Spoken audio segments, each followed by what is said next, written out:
B71, c'est un studio de vidéomapping. On existe depuis 2009. On a d'abord commencé à collecter d'artistes à Namur et tout doucement, ça a évolué en studio et maintenant nous sommes basés à Liège. Le vidéomapping, c'est vraiment l'art de projeter sur n'importe quel objet de la vidéo. Donc ça peut aller d'un bâtiment à une voiture, de la scénographie pour des concerts, pour des spectacles. Donc c'est vraiment utiliser un projecteur pour ce qu'il est, mais l'utiliser de façon innovante dans les volumes à projeter. Alors, c'est très intéressant d'essayer de comparer le vidéomapping justement et la réalité augmentée, parce que nous trouvons que d'une certaine façon nous faisons déjà de la réalité augmentée, on utilise un support véridique et on le sublime avec du numérique, mais effectivement on va aller vers du vidéomapping augmenté par l'interactivité que le spectateur pourra avoir avec.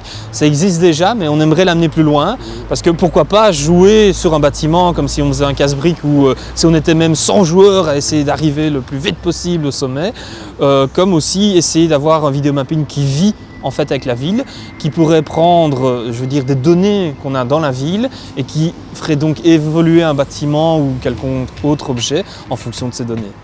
Alors, je pense que le vidéomapping va devenir une nouvelle forme d'art.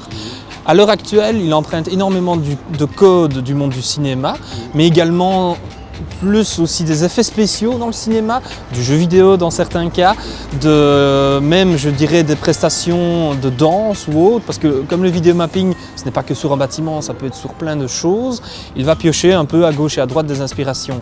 Mais je pense qu'à terme, parce que aussi la technologie va démocratiser énormément le vidéomapping, à terme, ça va devenir un art en fait, à part entière.